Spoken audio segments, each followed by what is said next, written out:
ସୁଭଦ୍ରା ହିତାଧିକାରୀମାନଙ୍କ ପାଇଁ ଆସିଲା ପୁଣି ଏକ ବଡ଼ ଖବର, ଯେଉଁଟାକି ହଜାର ହଜାର ଲକ୍ଷ ଲକ୍ଷ ହିତାଧିକାରୀ ଅପେକ୍ଷା କରି ବସିଥିଲେ ଯେ 18 ତାରିଖ ସୁଦ୍ଧା କିମ୍ବା ଆଜି ସୁଦ୍ଧା ଏହି ସୁଭଦ୍ରା ଟଙ୍କା ଦୁଇଟି କିସ୍ତି ଏକକାଳୀନ 10,000 ଟଙ୍କା ଆସିବ ବୋଲି।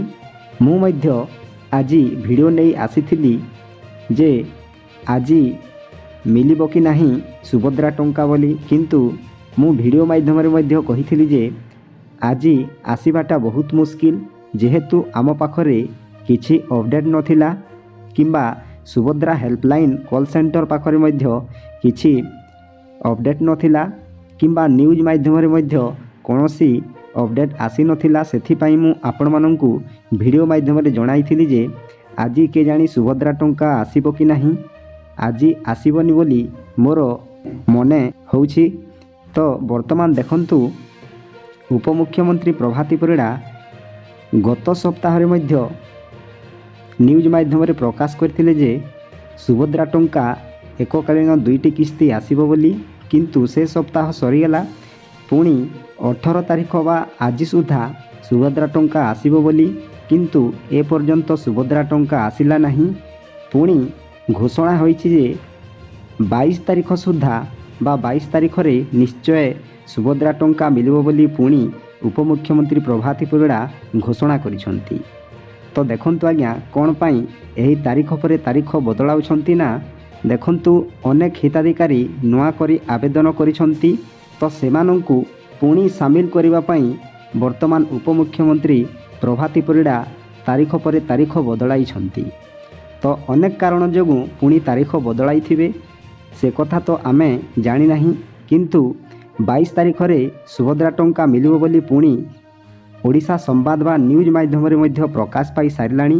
ମୋ ଚ୍ୟାନେଲ୍ କୌଣସି ନୂଆ ଅପଡ଼େଟ୍ କିମ୍ବା କୌଣସି ସତ ଅପଡ଼େଟ୍ ଆସିନଥିଲେ ମୁଁ ଭିଡ଼ିଓ ପ୍ରୋଭାଇଡ଼ କରେ ନାହିଁ। ତ ଆପଣମାନେ ଚ୍ୟାନେଲକୁ ସବସ୍କ୍ରାଇବ୍ କରିଛନ୍ତି କିଛି ତଥ୍ୟ ବା କିଛି ଜିନିଷ ଜାଣିବା ପାଇଁ। ତ ଆପଣମାନେ ମୋତେ ଭରସା କରି ଚ୍ୟାନେଲକୁ ସବସ୍କ୍ରାଇବ୍ କରିଛନ୍ତି କିମ୍ବା ମୋ ଭିଡ଼ିଓ ଦେଖୁଛନ୍ତି ଆପଣମାନେ କିଛି ଶିଖିବା ପାଇଁ।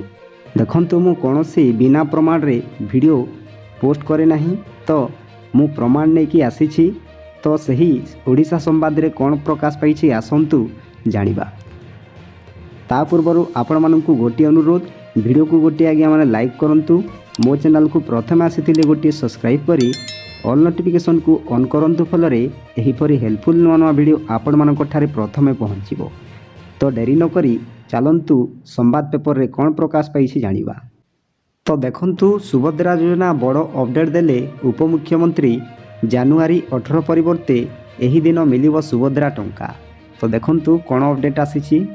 ସୁଭଦ୍ରା ଟଙ୍କାକୁ ନେଇ ବଡ଼ ସୂଚନା ଦେଲେ ଉପମୁଖ୍ୟମନ୍ତ୍ରୀ ପ୍ରଭାତୀ ପରିଡ଼ା। ପୂର୍ବରୁ ଜାନୁଆରୀ 18 ଅର୍ଥାତ୍ ଆଜିର ଦିନରେ ସୁଭଦ୍ରା ଟଙ୍କା ମିଳିବାକୁ ଥିବାବେଳେ ଏଥିରେ ପରିବର୍ତ୍ତନ ହୋଇଥିବା ସେ କହିଛନ୍ତି। ଦେଖନ୍ତୁ ଆଜ୍ଞା, ଉପମୁଖ୍ୟମନ୍ତ୍ରୀ ପ୍ରଭାତୀ ପରିଡ଼ା ସୂଚନା ଦେଇଥିଲେ ଯେ ଗତ ସପ୍ତାହରେ ମିଳିବ ବୋଲି ଏହି ସୁଭଦ୍ରା ଟଙ୍କା, ତାପରେ ଜାନୁଆରୀ 18 ତାରିଖରେ ସୁଭଦ୍ରା ଟଙ୍କା ମିଳିବ ବୋଲି ସୂଚନା ଦେଇଥିଲେ। ତ ସେହି ତାରିଖ ବଦଳରେ ପୁଣି ତାରିଖ ବଦଳିଛି। ସେହି ତାରିଖଟି କ'ଣ ରହିଛି ଆସନ୍ତୁ ମୁଁ ଆଗକୁ କହିବି।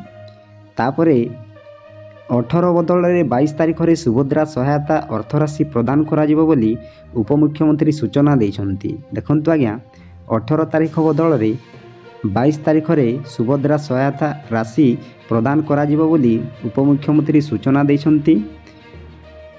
ତାପରେ ଦେଖନ୍ତୁ ଆପଣମାନଙ୍କୁ କେଉଁମାନଙ୍କୁ ଏହି ସୁଭଦ୍ରା କିସ୍ତି ମିଳିବ, ଗତ ଭିଡ଼ିଓ ମାଧ୍ୟମରେ ମୁଁ ଆପଣମାନଙ୍କୁ କହିଥିଲି, ପୁଣି ଆଜି ମଧ୍ୟ ଆପଣମାନଙ୍କୁ କହୁଛି। ତ ଯେଉଁମାନେ ନୂଆ କରି ଆବେଦନ କରିଛନ୍ତି ବା ଯେଉଁମାନେ ତୃତୀୟ କିସ୍ତି ଯାଏଁ ପାଇନାହିଁ ସେମାନଙ୍କୁ ଏହି ଅର୍ଥରାଶି ପ୍ରଦାନ କରାଯିବ ବା ଏକକାଳୀନ 2ଟି କିସ୍ତି 10,000 ଟଙ୍କା ଆପଣମାନଙ୍କୁ ମିଳିବ। ତାପରେ ଉପମୁଖ୍ୟମନ୍ତ୍ରୀ କାର୍ଯ୍ୟାଳୟ ପକ୍ଷରୁ ଏକ୍ସରେ ଟ୍ୱିଟ୍ କରି କୁହାଯାଇଛି ଯେ ସୁଭଦ୍ରା ଯୋଜନାରେ ନୂତନ ଭାବେ ଯୋଡ଼ି ହୋଇଥିବା ହିତାଧିକାରୀଙ୍କୁ ଜାନୁଆରୀ 18 ତାରିଖ ବଦଳରେ ଜାନୁଆରୀ 22 ତାରିଖରେ ସୁଭଦ୍ରା ସହାୟତା ଅର୍ଥରାଶି ପ୍ରଦାନ କରାଯିବ। ଦେଖନ୍ତୁ ଆଜ୍ଞା, ଉପମୁଖ୍ୟମନ୍ତ୍ରୀ କାର୍ଯ୍ୟାଳୟ ପକ୍ଷରୁ ଏକ୍ସରେ, ତ ଆପଣମାନେ ଏକ୍ସରେ ଟ୍ୱିଟ୍ କରି କୁହାଯାଇଛି ଯେ ଆପଣମାନେ ଏକ୍ସରେ ଚେକ୍ କରିପାରିବେ ଯେ ସୁଭଦ୍ରା ଯୋଜନାରେ ନୂତନ ଭାବେ ଯୋଡ଼ି ହୋଇଥିବା ହିତାଧିକାରୀଙ୍କୁ ଜାନୁଆରୀ 18 ତାରିଖ ବଦଳରେ ଜାନୁଆରୀ 22 ତାରିଖରେ ସୁଭଦ୍ରା ଅର୍ଥରାଶି ପ୍ରଦାନ କରାଯିବ ବୋଲି ଉପମୁଖ୍ୟମନ୍ତ୍ରୀ ପୁଣି ଘୋଷଣା କରିଛନ୍ତି। ତାପରେ ସୂଚନାଯୋଗ୍ୟ ଯେ ବର୍ତ୍ତମାନ ସୁଦ୍ଧା ସୁଭଦ୍ରା ଯୋଜନାରେ ମୋଟ 4,57,681 ଜଣ ମହିଳା ସାମିଲ ହୋଇସାରିଛନ୍ତି। ତାଙ୍କ ଭିତରୁ ନୂଆକରି 1,78,398 ଜଣ ମହିଳା ସାମିଲ କରାଯାଇଛି, ଯେଉଁମାନେ କି ପ୍ରଥମ ଥର ପାଇଁ ସୁଭଦ୍ରା କିସ୍ତି ପାଇବେ।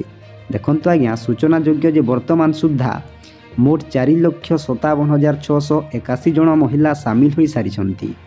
ତାଙ୍କ ଭିତରୁ ନୂଆକରି 1,78,398 ଜଣଙ୍କୁ ସାମିଲ କରାଯାଇଛି, ଯେଉଁମାନେ କି ପ୍ରଥମ ଥର ପାଇଁ ସୁଭଦ୍ରା କିସ୍ତି ପାଇବେ। ତାପରେ ପ୍ରଥମ ଏବଂ ଦ୍ୱିତୀୟ କିସ୍ତିରୁ ବାଦ ପଡ଼ିଥିବା 2,55,265 ଜଣଙ୍କୁ ଏଥର ସୁଭଦ୍ରା ଯୋଜନାରେ ସାମିଲ କରାଯାଇଛି। ସେମାନେ ଏଥର ଏକାବେଳକେ 2ଟି କିସ୍ତିର ଟଙ୍କା ପାଇବେ। ଦେଖନ୍ତୁ ଆଜ୍ଞା, ପ୍ରଥମ ଏବଂ ଦ୍ୱିତୀୟ କିସ୍ତିରୁ ବାଦ ପଡ଼ିଥିବା 2,55,265 ଜଣଙ୍କୁ ଏଥର ସୁଭଦ୍ରା ଯୋଜନାରେ ସାମିଲ କରାଯାଇଛି। ସେମାନେ ଏକାବେଳେ 2ଟି କିସ୍ତିର ଟଙ୍କା ପାଇବେ। ତ ଆପଣମାନେ ଜାଣିପାରିଲେ 22 ତାରିଖରେ ଆସିବ ସୁଭଦ୍ରା କିସ୍ତି। ତ ଆପଣମାନେ ଜାଣିପାରିଲେ ନିଶ୍ଚୟ। ଭିଡ଼ିଓଟି ଦେଖି ଯଦି ଭଲ ଲାଗିଥାଏ ଭିଡ଼ିଓକୁ ଗୋଟିଏ ଲାଇକ୍ କରନ୍ତୁ, ସବସ୍କ୍ରାଇବ୍ କରନ୍ତୁ ଏବଂ ସମସ୍ତଙ୍କ ପାଖକୁ ସେୟାର କରନ୍ତୁ। ତ ଭିଡ଼ିଓକୁ ଏଇଠି ଏଣ୍ଡ କରୁଛି। ଜୟ ଜଗନ୍ନାଥ।